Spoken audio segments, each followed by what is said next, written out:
Pilipinas, oras natin, 5 minuto makalipas ang alas 10 ng umaga. Dahil hindi tumitigil sa pagkayod ang mga manggagawa, tuloy din ang ECC sa proteksyon sa mga manggagawang nagkasakit o naaksidente ng dahil sa trabaho. Higit 5 taon nang umaalalay, nagbibigay kaalaman, benepisyo at inspirasyon. Hatid ng DZRH at ECC, Employees Compensation Commission. Hashtag ECC, Work Related. Kasama ang action woman ng ECC, Executive Director Attorney Kaima Velasquez at sina May Binauhan at Yuel Reyes. Hashtag ECC, Work Related. Sagot ka ng Employees Compensation Commission.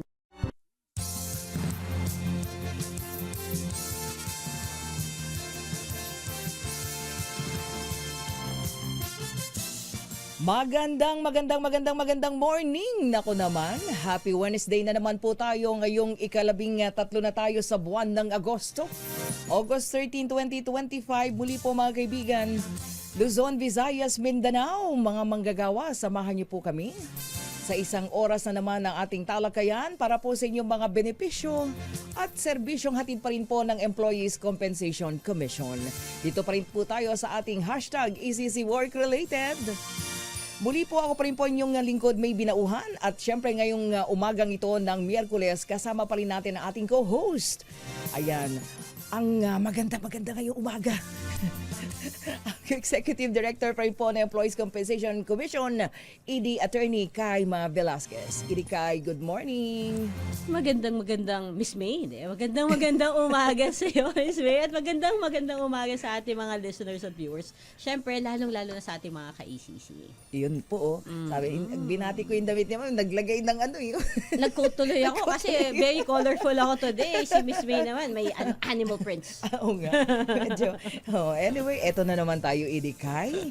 Ngayong umagang ito, syempre sa ating, alam mo, bilis ng araw Grabe. I know. Gitna na pala ng Agosto. Grabe, no? Oo Magbe-bare months na pala. I know. Kakanta na si... Lalabas na. Oo, diba? Wala na yung niya. Ano yung tawag nun? Yung nakalagay doon, ano yun? Yung gapos. Yung gapos niya, papakawalan na si Ate Jose Marichan. Oo nga, malapit-lapit na yan. But anyway, mga kamanggagawa, eto samahan niyo pa rin po kami dahil ngayong umagang ito, naku, hindi na tayo magpaligoy-ligoy. Ang ganda ng ating kwento ng pagbangon ngayon di ba? Totoo yan, Miss May, napakaganda. Ngayong umaga kasi ihahatid natin ang kwento ng pagbangon ni Mr. Joselito Rico na isang factory worker sa Valenzuela City. So, si Sir Joselito, nakipagsapalaran siya dito sa Maynila. Sa pag-asa na syempre gusto niya makatulong sa kanyang mga kamag-anak at mga mahal sa buhay sa probinsya. Naging factory worker, pero saksamaang palad, nakamit siya ng isang work-related na aksidente sa trabaho at naputulan siya ng 2 daliri sa kamay. Ayun. Oo, nakakalungkot kasi yung nangyari kay Mang Joselito, tragic, 'di ba? Aksidente. Pero ang maganda naman dito, nagkaroon kami ng pagkakataon na tulungan si Mang Joselito sa pamamagitan ng ating Return to Work Assistance Program or RTOAP. At ngayon nga, nakabangon at nagtatrabaho na siya ulit sa tulong ng ECC. Ayan, kaya naman, isa na naman pong inspirasyon ito para sa ating mga kamanggagawa. Kaya sabay-sabay na po nating alamin, Idikay, paano nga ba nakabangon si Kuya Joselito at paano nga ba siya natulungan ng Employees Compensation Commission. Narito po ang pagbangon, mga kaibigan, ni Kuya Joselito Rico. Mga kwentong maghahatid ng inspirasyon sa mga manggagawang nagkasakit o naaksidente ng dahil sa trabaho. Mula mismo sa mga bumabangon at nakabangon sa tulong ng ECC. Narito na ang ECC, Kwento ng Pagbangon. Every night nung nangyari, para siyang nightmare sa akin. Ang dami kong what if Yung iniisip ko na hindi na ako makakahanap ng trabaho. Ano mangyayari sa akin? Kasi ako lang din naman inaasahan. Ako po si Joselito Rico from Zambales at nag-i-stay po ngayon sa Valenzuela. Ang dati ko pong trabaho is factory worker as power press operator. Ang karaniwang ginagawa ko po dun is naguhulman ng lata. Nangyari po yung aksidente way back November 3, 2023. Dapat uuwi na talaga ako kasi binawi ko yung overtime ko for 8 hours lang talaga po talaga ako. Iniisip ko kasi kailangan ng gawa. So, gumagawa pa rin ako. Nagkataon na yung makinang hawak ko, yung pinakamalaki, tinatawag nilang 5 liters, nagloko po siya. Nag-double punch po yung machine na yun na instead na although na naka-manual, isang punch lang siya. So, nagdoble po siya. Kaya, ayun. Yung time na yun, nabigla ako. Para ako nawala sa sarili na lutang. Kasi nakita ko yung daliri ko, nasa machine talaga siya. Hindi ko akalahin na naputol talaga. Tapos nagulat na lang ako, bigla. May dugo na lang na dumadali sa makina. Yung isa nakita okay naman, hindi naman siya totally mapuputol ng kalahati kasi hindi apektado yung buto na magkukos daw po ng cancer. Kaso yung isa sabi ng doktor, kailangan talaga putulin ng kalahati kasi pag di pinutol, may apektadong buto na naka-indicate dito or part siya dito. So, pag di siya pinutol ng kalahati, baka babalik lang din ako at mag-cause nga daw po ng cancer. Sa una po, ang hirap kasi sa ano pa lang, sa paggagamot kung paano mo siya linisin, lalo right-handed din ako. Doon ako nahirapan pati yung sa gawain bahay, paglalaba. Kasi konting tama or masagi lang ng konti, dumudugo siya. Masakit kaya kailangan yung pag-a-adjust talaga, gagawin mo. Halos isang taon po talaga ako nagpagaling kasi hindi naman siya sugat lang na basta-basta. Lalo sa trabaho, hindi ka rin naman basta-basta rin natatanggap. Lalo pag medyo, alam nilang, yung katawan mo, bawas na. Lalo part sa parte ng katawan, importante din yung kamay kasi yun yung kumikilos. Kaya laking pasasalamat ko talaga kay ECC dahil may mga programa silang naibibigay sa kagaya ko na akala mo wala nang bukas, nawawala ng mga chance, opportunity at pag-asa pero hindi. Si ECC din po tumulong sa akin para makahanap din po ng panibagong trabaho. Sinabihan ako, ito yung apply mo, kung ayaw mo, may mga optional sila.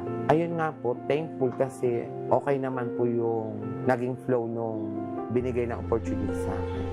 Malaking tulong po siya kasi hindi lahat naman ng mga na-accident may pagkakataon na nabibigyan ng ganun. Lalo yung 10,000 na financial, malaking bagay na rin sa pang-araw-araw na gastusin. Tapos yung pagpapatherapy kasi dati hindi ko ito nagagalaw, nakaganyan lang. Hindi ko siya nai-stress na gaganito. Pero mula na napatherapy ako, nagaganyan ko na siya na iba. Para bumalik doon dati kong pesa. I expect lang yun nga lang yung financial assistance for 10,000. Marami pa pala sila mga programang binibigay. May psychological test silang tinatawag. Then, si prosthesis, medyo naging komportable din ako kasi parang siyang totoo Pag sinusuot mo siya, yung self-confidence na tinatawag na nawala sa akin, medyo nanunumbalik, paunti-unti. Bukod pa dun sa 3 naibigay nila ng tulong, meron pa po silang tinatawag livelihood program na binibigay sa mga kagaya ko. Yun po yung mamimili ka kung anong business yung gusto mong umpisahan. Siyempre, ma'am, natuwa ako kahit papano kasi ang laking bagay yun.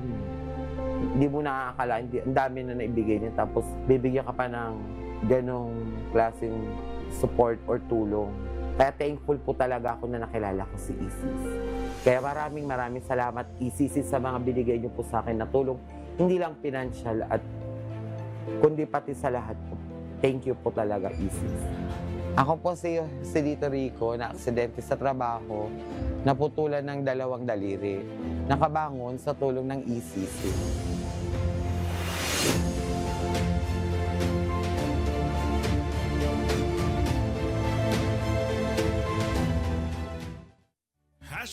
#ECC Work Related sa DZRH. Ayun, hindi kaya, no? Yehey! Ang galing niya, no? Sabi niya, thankful ako kay ECC. Parang si ECC, tao na eh. Di ba? Ang galing. Ang kompleto nung artwap, lalong-lalo na. Sabi niya, 10,000, tapos may 3 pa, tapos livelihood. Di ba? Inisa-isa niya. Oo, nakaka-inspire yung mga kwentong ganito, no? Yung self-confidence niya, bumalik.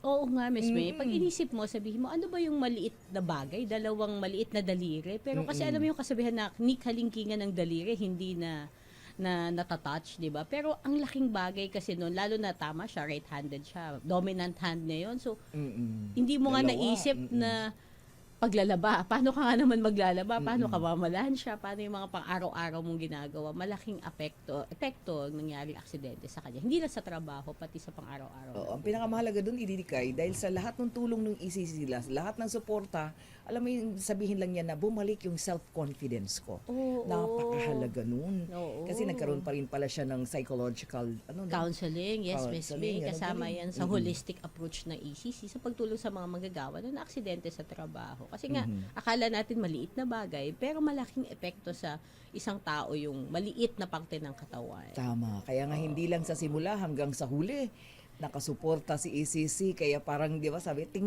parang kaibigan niya si ECC. Oo, parang tao. Kasi Tao, totoo naging tao. naman, ang isang institusyon, di ba, nakikilala siya dun sa mga tao na bumubuo sa kanya. So, yung ating disability managers na talagang hands-on kung tumulong at magbantay.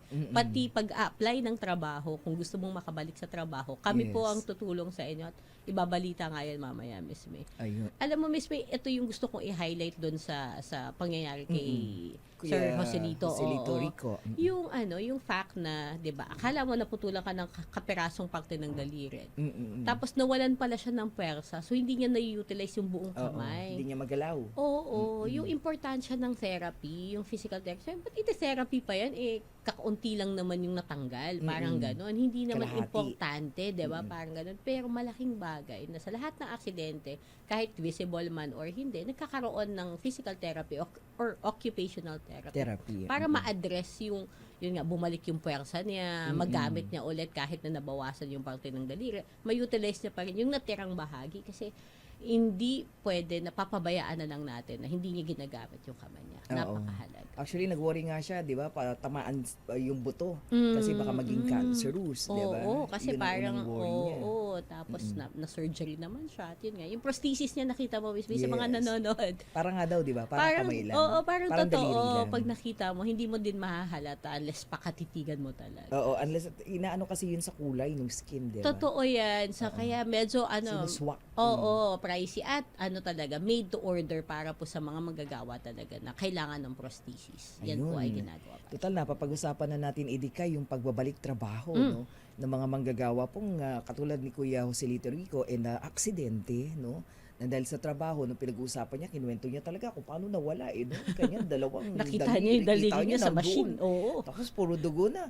So yun po, no? So napag-usapan na natin yan. So bilang pakikiisa at Idikay sa National Disability Rights Week, ang ECC po, no, Employees Compensation Commission, ay nagsasagawa ng tinatawag na Career Orientation and Job Fair para sa mga kababayan nating PWD, no? Yung mga person with disabilities. Para alamin natin sa ating pong ECC Balita, ang kabuang detalye, narito po si Yuel Reyes. ECC Balita.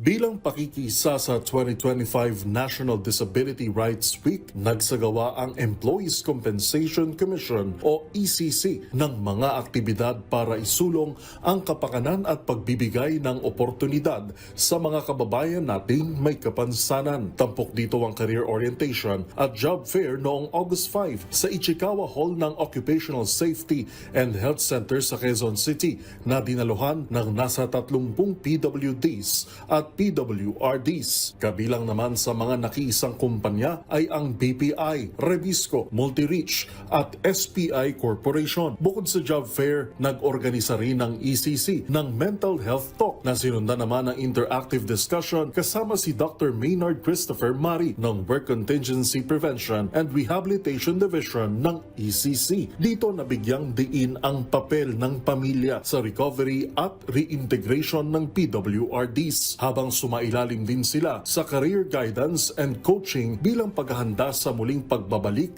sa economic mainstream. Nagsagawa naman ng disability sensitivity training sa mga empleyado ng ECC para mas palalimin ang pag-unawa at malasakit sa PWDs.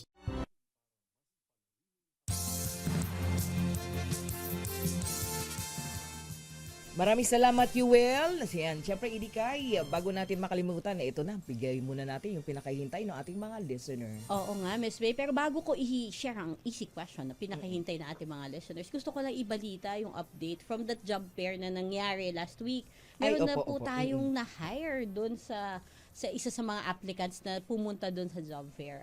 Of course, napakahalaga nung news Galing, na galing. yun. Kasi, di ba, parang PWD, PWRD, nagkakaroon pa rin ng opportunity. At ito yung isa sa mga paraan kung paano nakakapag-link ang ECC sa mga manggagawa at mga employer na willing at happy to accept persons with disability sa kanilang mga organisasyon. Ayun. Oo, ito po ay sa Multi-Rich Foods Corporation or SPI Corporation. Maraming salamat po sa pagpapaunlak niyo sa aming imbitasyon at pag-hire po ng ating mga PWRDs. At syempre, congratulations dun sa mga na-hire. Oo, bagong trabaho, 'di ba? Ano siya, production helper. So mayroon siyang bagong pag-asa at may tutuloy niya yung kanyang buhay dahil sa bagong trabaho. Ayun. Ayan na, ang easy question. So, Ang easy. oo. Again, Miss May, hindi na natin sila papahirapan. Hindi na natin ipapaspell out yung answer, kundi pipili na lamang po sila Yan, no? between A and Kakaiba, B. oh. Oo, Oo. para mas madali para sa ating mga listeners at viewers na sumali. So, ang question po natin, ano ang programa ng ECC na tumutulong sa mga gagawa na nagkasakit or na aksidente na makabalik sa trabaho? Yun, no? Oo, ano Letter yung A. programa? Letter A, job fair po ba yan? Or letter B, Return to Work Assistance Program or RTOP. Yun, no? Pili lamang po, A or Yun B. na. Easy talaga yan. At syempre sa ating pong mga nakikinig at sa ating mga nanonood ngayon, i-comment lang po ang tamang sagot sa ating comment section kasama po ang hashtag ECC Work Related. At syempre huwag kalimutang i-share ang live streaming natin ngayon ha. No share badge, hindi po kayo mapipiling mananalo. Hashtag ECC Work Related sa GCRH. At syempre, Idikay, eto na ang pinakahintay natin. Akala nyo na kaming guest, meron po kaming special guest ngayong umaga, Idikay. Oo nga, siksik na siksik yung ating morning at napakarami nating masishare sa ating mga listeners at viewers. At gusto po nating ipakilala ang ating guest live via Zoom, si Director Alvin Corrada ng Bureau of Working Conditions. At napakaswerte natin na pinaunlakan niya ulit tayo kasi ang dami-daming gustong i-share ng BWC ngayong umaga para pag-usapan ang pinalakas na karapatan at proteksyon natin sa ating mga manggagawa sa pamamagitan ng Department Order number 252 ng Department of Labor and Employment. Magandang umaga at welcome po sa hashtag ECC Work Related, Attorney Alvin Corrada. Good morning po, Attorney Alvin. Good morning, Miss May.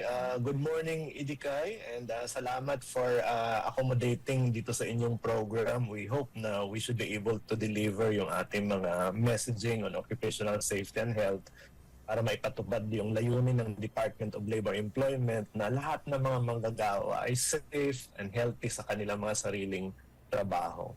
Ayan, welcome po at magandang umaga again, Attorney Alvin Corrada. So simulan na tayo, Idikay. Oo nga. Oo, pag-usapan na natin para mas maintindihan ng ating mga manggagawa yung ating po pag-usapan ngayong umaga. Unang-una, ano po ang pangunahing layunin, ano? Nito pong binabanggit nga ni Idikay na DOLE Department Order number 252 Series of 2025, lalo na po no sa pagpapalakas ng kaligtasan at kalusugan sa trabaho ng ating mga manggagawa.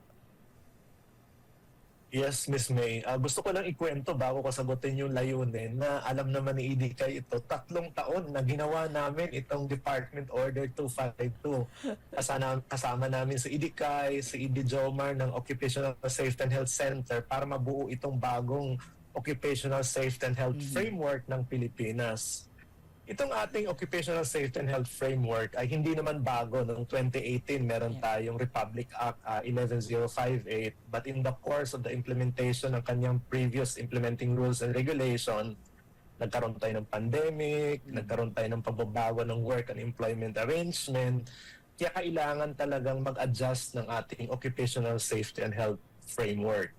Lahat ng ito, nagkaroon ng consultation, nagkaroon ng tripartite meetings para maging inclusive itong ating occupational safety and health policy natin.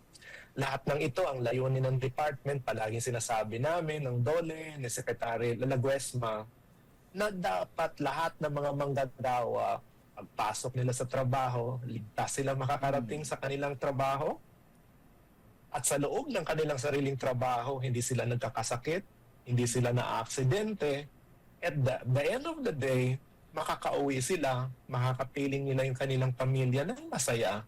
Ganon dapat sa bagong Pilipinas, walang aksidente, walang nagkakasakit sa ating mga pagawaan. Di ba, Ms. May? Importante Napakahalaga. yung role ng BWC dito sa function na to. At syempre, tulong-tulong po kami sa paggawa ng Department Order. 3 taon na binalangkas at 3 taon Tagal-tagal pinaghirapan. nun, Kasi napakaraming Mahaba. factor at napakahaba nitong Department Order na ito. Pero ito ay para talaga sa mga magagawa at maiwasan na sakit at aksidente sa trabaho. At syempre, pag iniiwasan ng sakit at aksidente, Aksidente, laging interesado ang ECC dyan. Kasi kung walang aksidente, walang nagkakasakit, wala pong magpa-file ng claim. At yan po ay napaka-importanting factor. Healthy. Oo nga. Dear Alvin, baka gusto natin i-share sa ating mga listeners at viewers, ano ba yung mga pinaka-highlights or mga pinakamagandang pagbabago ng DO-252 compared doon sa DO-198 na na-issue before, lalo na pagdating sa makabagong work arrangements. Nakakatuwa kasi ngayon, di ba, Dear Alvin, ang bilis ng ikot ng panahon. So ngayon may remote work na, meron ng telecommuting. So ano yung mga pagbabago na may katungkulan dito? Maraming pagbabago sa Department Order 198. Gusto kong i-highlight, Idikay and Ms. May, yung ibang pagbabago para malaman din ng ating mga nanonood at nakikinig. One of the challenges encountered in the implementation of the previous Department Order ay yung vagueness ng standards and responsibilities ng lahat ng mga stakeholders sa occupational safety and health. Kaya dito sa ating bagong Department Order, we established clear standards and duties ng occupational safety and health personnel, employers, and kasama yung mga manggagawa. May obligasyon din sila para maging safe sila sa kanilang mga sariling workplaces. Another changes sa ating department order ay yung pagbigay ng emphasis ng department on the preventive side ng ating occupational safety and health. Huwag na tayong pag-usapan yung although interesado sa IDICAI na ma-protect yung mga na-aksidente, pero ayaw na natin pumunta, ayaw na natin pahirapan Karating si dun. IDICAI. Dapat last resort na ang kanilang obligasyon. Last resort. Kaya Yes, dito sa ating occupational safety and health standards, very important yung promotion ng risk awareness, education, pagkakandak ng safety orientation, and continuing education ng ating workers as well as ng occupational safety and health personnel.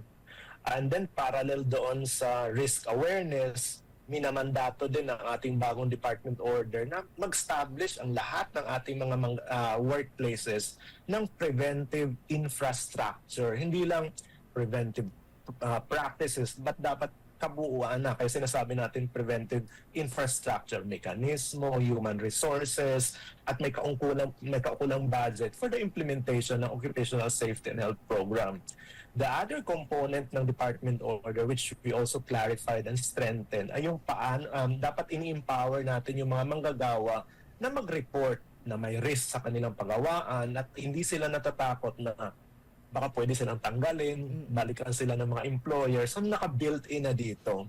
And we highlight also yung accountability ng ating employers, accountability ng other stakeholders, occupational safety and health stakeholders by providing yung penalty provisions sa mga violations natin. And more importantly, and ito siguro ang importante sa ating lahat ng ating mga OSH policies, yung pagiging inklusibo and sustainable yung compliance ng occupational safety and health standards. So dito sa department order, we adopted gender-sensitive and inclusive approaches in the implementation of occupational safety and health measures. Sinasabi natin, Idikay, dahil noong 2022, gusto ko lang din i-share na ang ILO na-recognize na as part of the fundamental principles and rights at work, itong rights ng ating mga manggagawa to a safe and healthy working environment. In that sense, parang ang ating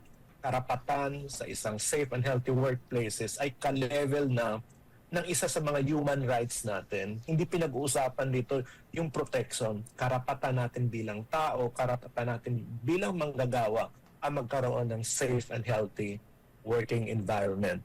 Relative naman sa remote and those telecommuting, after kasi ng pandemic, napatunayan natin, kaya naman palang gawin.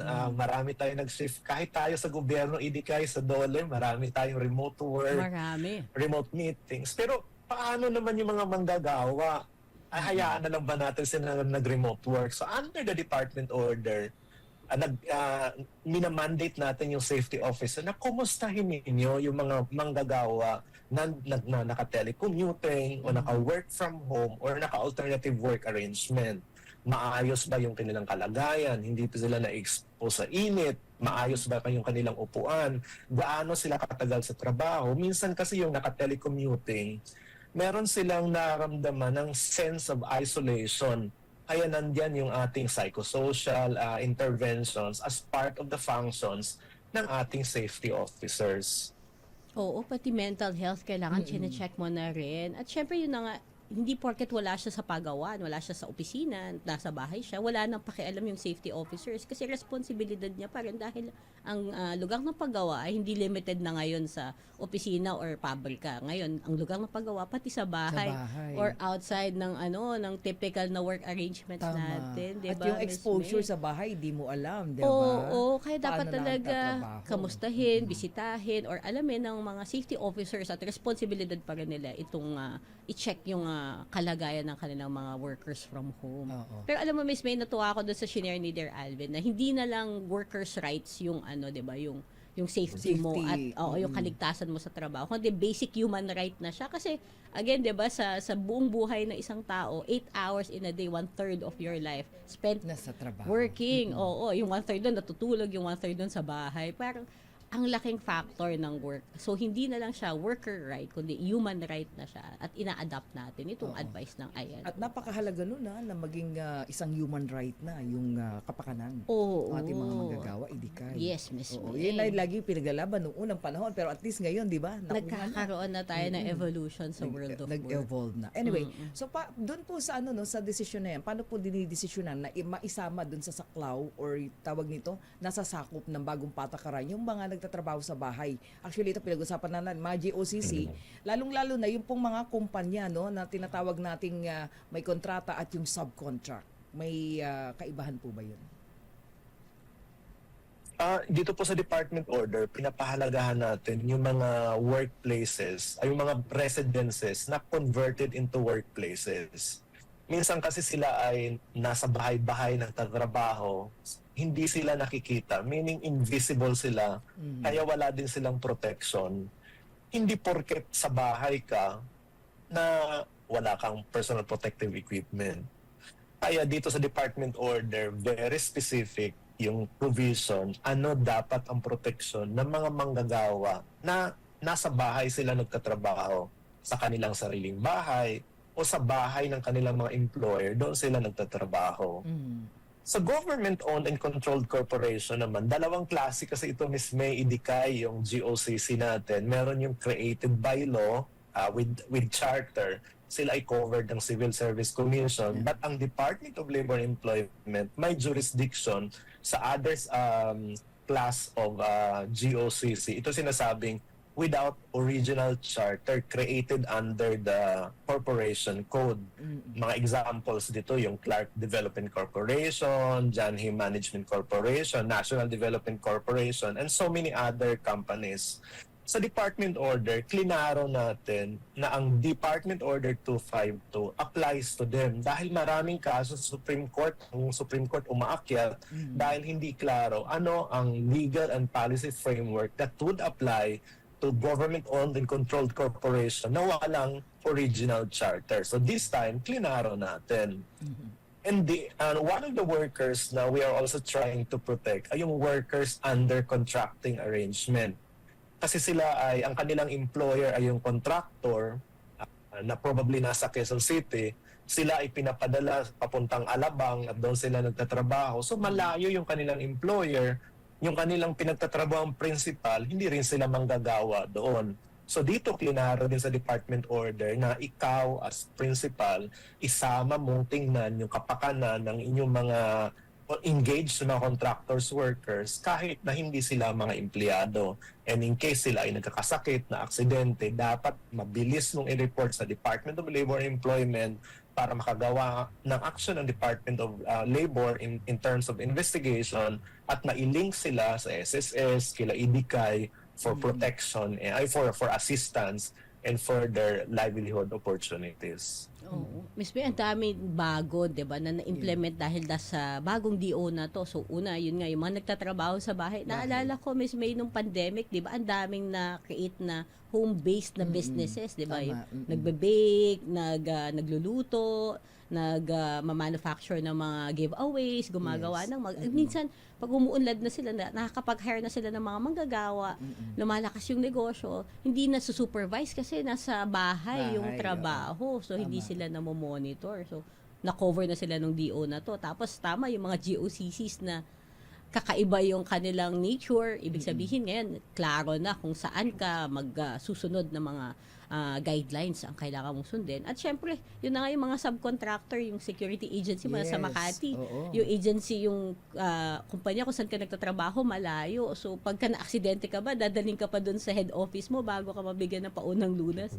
Mga questions na ngayon, nabigyan na ng sagot ng bagong DO252. Oo, syempre yung isa sa mahalaga diyan, matanong ko lang po yung implementation niyan, lalong-lalo na sa hanay ng mga employer, 'di ba? Yung monitoring ba ninyo kumusta? Paano direkta yung mga manggagawa na makapagsabi na, uy, itong employer ko, 'di ba, hindi sinusunod yung para sa kapakanan namin. Oo. Yung iba kasi yung mga manggagawa parang hindi nila alam kung saan sila tatakbo IDICAI. Yes, sir. Mm-mm. Na-mention ni Dear Alvin, yung pinalakas na parang whistleblower, di ba? Yung Oo, yung parang paano magsusumbong, Dear Alvin. Yes, tama yun, Idikay. We empowered our workers na magsumbong talaga at sila ay protektado because of the non-retaliation clause sa ating department order. Meaning, hindi sila pwedeng balikan, hindi sila pwedeng tanggalin. At kung mangyari man yun, bukas at ang ating opisina, yung regional, provincial offices ng Department of Labor and Employment, and even yung ating attached agencies for conciliation mediation naman.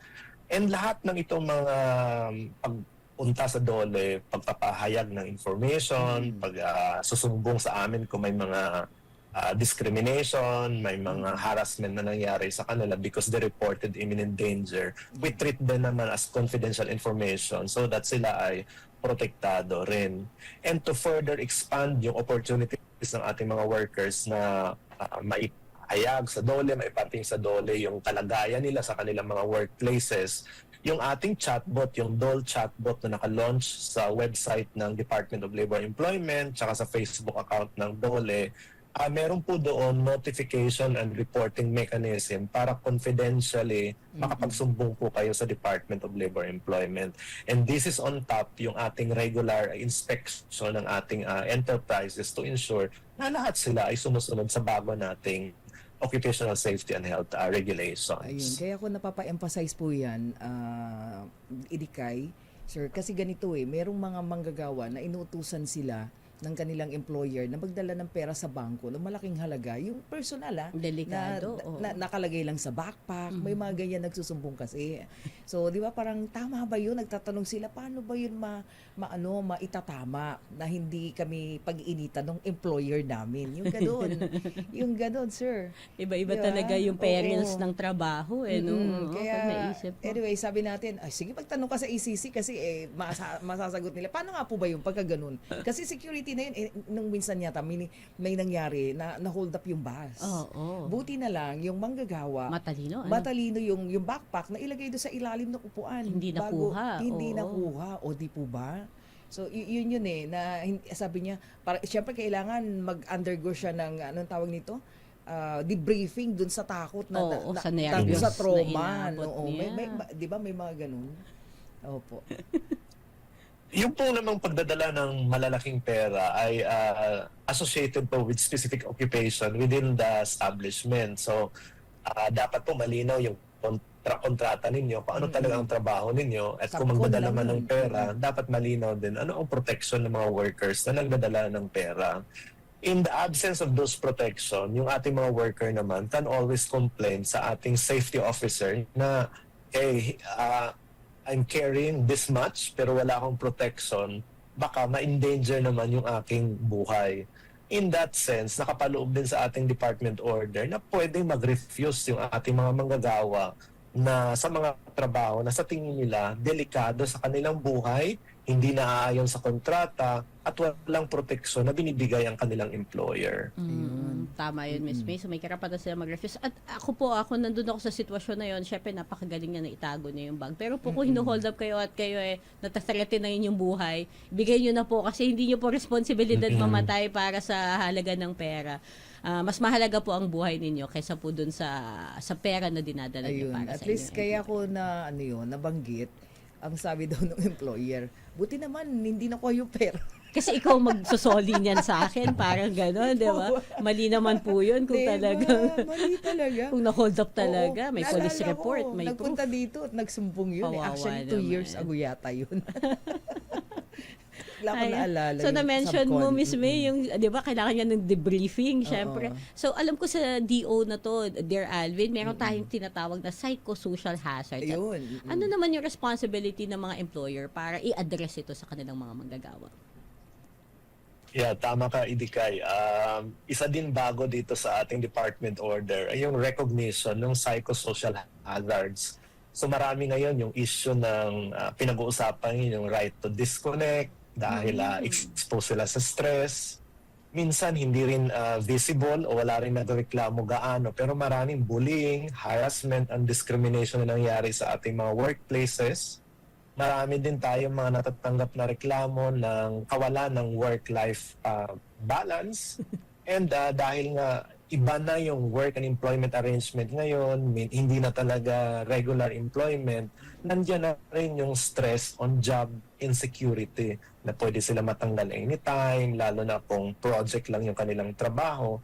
Kaya dito sa department order, binigyang linaw yung obligasyon ng ating mga employer na tukuyin through their safety officers, tukuyin ano itong mga psychosocial hazards. Kung merong stress, anong source ng stress, and to address yung stress na yon dapat ilagay sa policy natin at dapat nakapaloob sa Occupational Safety and Health Program. And then, itong paglagay sa Occupational Safety and Health Program na mga intervention should also be complemented ng mga counseling programs, referral, kung merong bullying, harassment, and discrimination, malinaw sa ating company policies, malinaw sa ating Occupational Safety and Health Program, yung fair treatment, confidentiality ng processes, at assurance na maibigay talaga yung hustisya sa ating mga manggagawang na naka-encounter ng psychosocial hazards. Ayun, oo. Lalo na ngayon, teka, balikan natin, ngayon AI na di ba? Oo.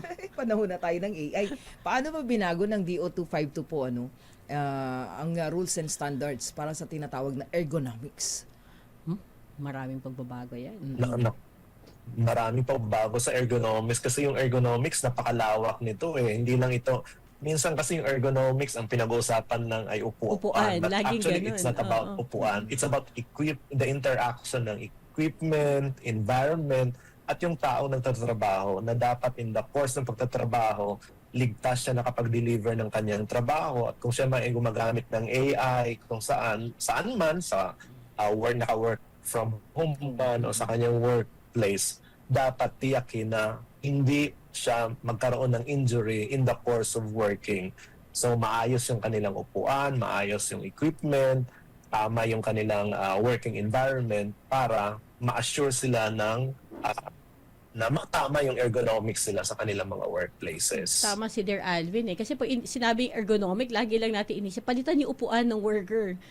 Hindi nga doon limited ang ergonomic. So lahat ng factors na kailangan mo para magampanan yung trabaho mo, yung relationship mo with the equipment and the materials na nasa paligid mo para gawin na yung trabaho, yun ang ergonomics. At maraming factor na nakakatuwa. Yung ganito. Dear Alvin, may factor ba yung tinatawag na dynamic occupational safety and health programs ng DO 252 dito sa ergonomics na pinag-uusapan natin? Yeah, tama yun, Indikay. Kasi yung ating OSH program na yun, we already departed from the traditional na OSH program. Kaya ang ating department order ngayon, ang sinasabi natin, the OSH program should be dynamic. Meaning, hindi umpisa ng taon, umpisa ng company, may OS program ka, 10 years from now, yan pa rin yung OS program mo. Tuwing may bago kang makina, may bago kang equipment, tuwing may bago kang proseso, tuwing may bago kang empleyado, dapat i-review yung OS program para it will suit, it will address yung risk and hazards brought about by new work arrangement, mga bagong empleyado, bagong proseso, expansion ng negosyo. So dapat lahat yun. Kaya ang ating safety officer, sinasabi natin, full-time ang safety officer pa. Ikot-ikot sa company, tingnan yung bagong hazards, bagong risk at magkaroon ng intervention at baguhin yung OS program natin para mapanatiling safe and healthy yung ating mga manggagawa. Ayun. So siguro, Idikay, Attorney Alvin, saglit lang po ha. Iwanan muna namin kayo. Babalikan ka namin saglit lang. Tahimayin pa rin po natin ang Department o DO Order 252. Sa ating pagbabalik po yan. #ECC Work Related sa Okay po ba tayo? DZRH. Biyan oras natin, 49 na minuto na makalipas ang alas 10 ng umaga. Balik po tayo dito pa rin sa ating #ECC Work Related. Idikay. Thank you, Ms. May. At syempre, kasama pa rin natin sa live ay Zoom ang ating Bureau of Working Conditions Director Alvin Corrada. Tuloy na po tayo sa ating discussion, dear Alvin. Sir, ang DO 252, paano niya pinapalakas at ano ang papel nito sa mga OSH personnel sa iba't ibang industriya? Ako medyo marami-rami yan, Idikay, but i-highlight ko lang yung isang importanteng role ng ating safety officer under Department Order 252. Hindi kasi masyadong nabigyan ng pansin itong importanteng role ng safety officer. Kaya dito sa ating Department Order, we highlighted na kaya ng ating safety officer na issue ng work stoppage. Kung nakita niya may imminent danger sa workplace at walang kaukulang action at posibleng mangyari yung aksidente, ang ating safety officer ay actually empowered to issue work stoppage order. Hindi lang dole ngayon ang pwede magpahinto ng operasyon sa trabaho, yung ating mga safety officer ay kaya din mag-issue ng work stoppage order. Importante yung role na yun. Dear Alvin, nung Safety Officer 2 ako, training before sa private company, hindi ko alam na meron pala akong ganitong karapatan at ganitong power na gawin ang work stoppage order. So, importanteng improvement to at change sa functions ng isang safety officer. Kumbaga ito po yung agad-agad na enforcement, Direk Alvin? Kasama sa responsibility nila na gawin ito. Anyway, meron tinatawag na multa di ba? Idikay. Siyempre, kailangan may so, penalty pa. Paano po yun? Ako itong penalty provision, hindi gaano namin ito hina-highlight, Ms. May, sa DOLE kasi ang mandate sa amin ng aming secretary at policy namin ay doon sa preventive. Ayaw na namin pumunta doon sa penalty provision. Kaya dito ang approach namin ngayon sa Department of Labor and Employment ay pagtulong, technical assistance. Ano ang kulang ng ating mga enterprises? Kulang mo ba ng safety officer? O may training kami na libre provided by Occupational Safety and Health Center? Kulang ka ba ng first aider? May partnership kami with the PRC para makapag-train at magkaroon ng first aider. Meron tayong partnership with ONAP and other professional organization para magkaroon ng other occupational safety and health personnel. Wala ka bang OS program? Sige, tulungan ka namin gumawa ng OS program. Hindi ka marunong gumawa ng OS committee. Tulungan ka namin gumawa ng OS committee. So lahat ng tulong ay binibigay ng ating labor inspector sa ating mga enterprises. Pero kung hindi pa rin nagawa yon, hindi pa rin sila sumusunod, doon papasok yung ating pagbumulta.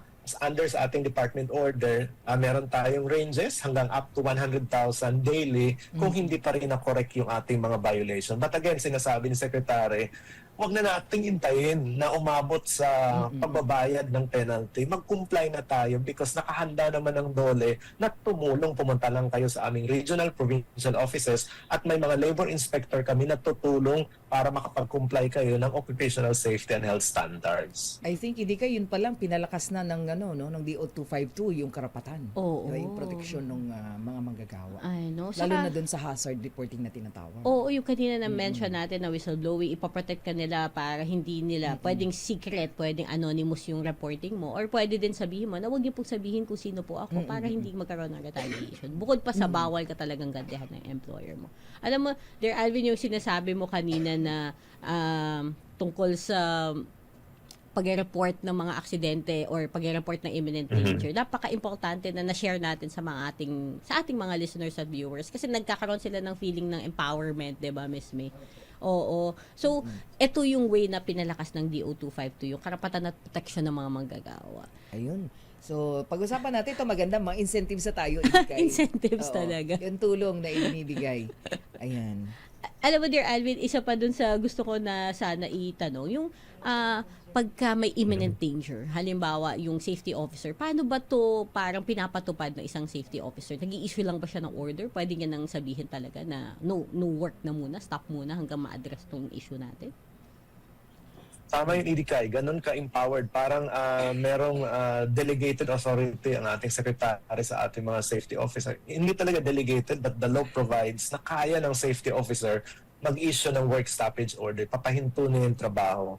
But pag nag-order ang ating safety officer, dapat i-report niya sa DOLE because ang Department of Labor Employment naman pupuntahan yung mga workplaces para i-validate nandiyan pa ba yung imminent danger. Tama ba yung declaration ng imminent danger?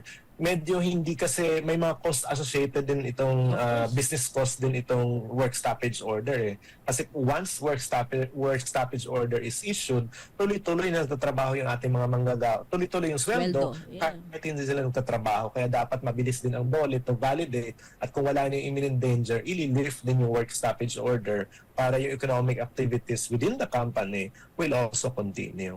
Importante yung highlight ni Dear Alvin. Siyempre, yun na nga, every hour na walang production yung pabrika, every minute na hindi nakakapagtrabaho, ibig sabihin less income para sa mga employer. At siyempre, yun nga, laki ng gastos kasi tuloy-tuloy naman ang pasweldo sa mga manggagawa na nasa opisina kahit hindi sila nagtatrabaho. Ayan. Oo nga. Dear Alvin, pag-usapan naman natin yung tungkol sa paghikayat ng DO 252 sa mga employer na gumawa ng mga OSH programs at participatory committees, lalo na sa mga SMNEs natin. Kasi yung sinasabi mo kanina, tinutulungan na natin ng mga employer na mag-comply at last resort o kumbaga pinakahuli na talaga ang mag-impose ng penalties. So, sa pag-create ng participatory na committees, Dear Alvin, paano naman tayo nakakatulong sa kanila? Itong committees na ito ay nagbigay tayo ng technical assistance. In terms of technical assistance, pinupuntahan ito ng ating mga labor inspector sa kanilang mga workplaces. Kung wala sila, tutulungan sila. But beyond workplaces, nag-organize din ang ating mga regional offices ng mga forum, meetings, capacity building activities para turuan yung ating mga business organization, mga may-ari, paano bumuo nito mga committees, paano gumawa ng OSH program. At kung hindi sila maabot ng Department of Labor Employment, yung ating Department Order 252 ay naka-attach na doon yung mga templates, guides, paano gawin yung program, paano gumawa yung mga committee. Pag nag-meeting ang committee, ano yung minutes of committee meetings form, naka-attach na rin doon. Kaya pag binuksan niyo po yung Department Order 252. Ito na po ata ang isa sa mga pinakamahabang Department Order na na-issue ng Department of Labor Employment. Over 100 pages at yung core standards po ay 56 pages. Yung remaining po ay mga guides at mga templates para po madaling masundan yung ating mga pagbuo ng committees at paggawa ng programs.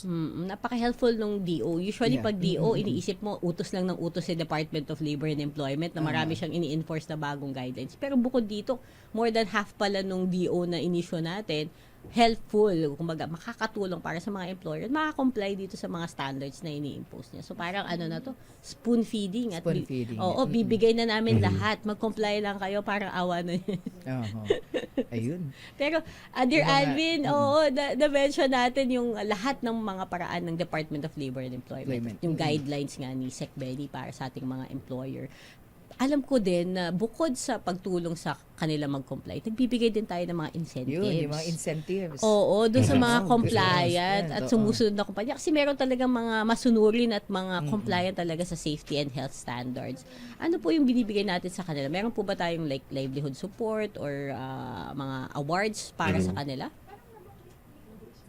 Ako, kasama ka, Idikay, dito sa convergence program natin sa Department of Labor Employment. Doon sa mga compliance establishment, binibigyan po natin sila ng additional capital through our AMP program para mapaunlad, ma-expand yung kanilang business organization that hopefully would also provide employment opportunities sa ating mga manggagawa.